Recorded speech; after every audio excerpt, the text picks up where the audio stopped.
নমস্কাৰ বন্ধু বান্ধৱীসকল, কি খবৰ আপোনালোকৰ? আশা কৰোঁ সকলোৱে ভালে আছে। আজি মই অসমত প্ৰচলিত কেইবিধমান উন্নত প্ৰজাতিৰ গৰুৰ বিষয়ে আলোচনা কৰিব ওলাইছোঁ। আশা কৰোঁ আপোনালোকে ভিডিঅ'টো শেষলৈ চাই যাব। প্ৰথমে আমি আহিছোঁ গিৰ গৰু, যিটো প্ৰায় ওখ পাশ, ৰঙা আৰু বগা কালাৰৰ থাকে। ৰঙা তেনেকৈ বগা থাকিব পাৰে। আৰু গৰুটো দেখাত ওখ পাশ, হৃষ্টপুষ্ট হয়। আপোনাৰ শিং পিছফালে হালা, দীঘল শিং পিছফালে হালা আৰু কাণখন তললৈ পৰা হয়। আৰু এই গৰুটোৰ মিল্ক কেপাচিটি পাৰ ডে হিচাপত 6 পৰা 12 litre per day capacity production দিয়ে এভাৰেজ হিচাপত।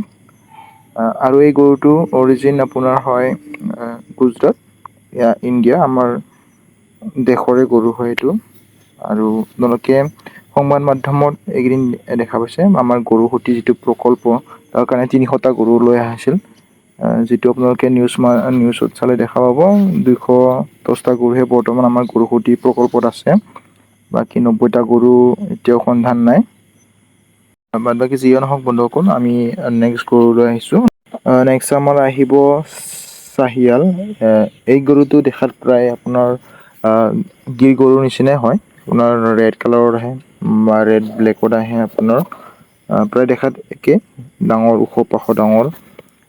আৰু এই গৰুটোৰ মিল্ক কেপাচিটি হয় আপোনাৰ 8 পৰা 10 লিটাৰ পাৰ ডে। যদি ভাল মেইনটেইন কৰে হয়, ইয়াতকৈও আপোনাৰ ভাল প্ৰডাকশ্যন দিব। কিন্তু এভাৰেজটো ধৰা হৈছে 8 পৰা 10 লিটাৰ পাৰ ডে হিচাপত দিয়া হয়। আৰু এই গৰুটোৰ অৰিজিন হয় বৰ্তমান আপোনাৰ চাহিৱাল ডিষ্ট্ৰিক্ট, পাকিস্তান আৰু আমাৰ পাঞ্জাৱ, এইখিনি অৰিজিনৰ হয় এই গৰু। নেক্সট আহিব বন্ধুসকল জাৰ্চি গৰু, যিটো আমাৰ অসমৰ সকলোৰে পৰিচিত। এই গৰুটোৰ পেটটো ডাঙৰ হয়, কাণখন প্ৰায় 90 ডিগ্ৰী হৈ থাকে। মুখমণ্ডল আমাৰ লোকেল গৰুৰ নিচিনা সৰু। বাকী আপোনাৰ পিঠিত অকণমান বেকা হয়, পিছফালে ওখ। আৰু এই গৰুটোৰ মিল্ক কেপাচিটি 18 পৰা 25 লিটাৰৰ ভিতৰত।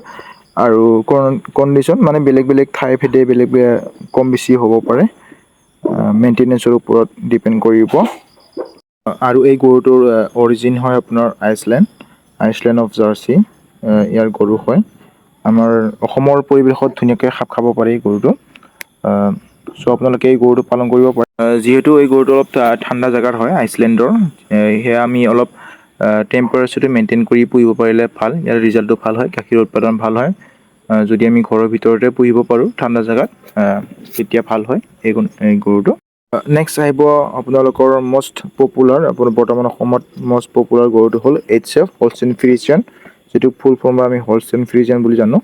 আৰু শ্বৰ্ট ফৰ্মৰ HF বুলি আমি জানো প্ৰায়।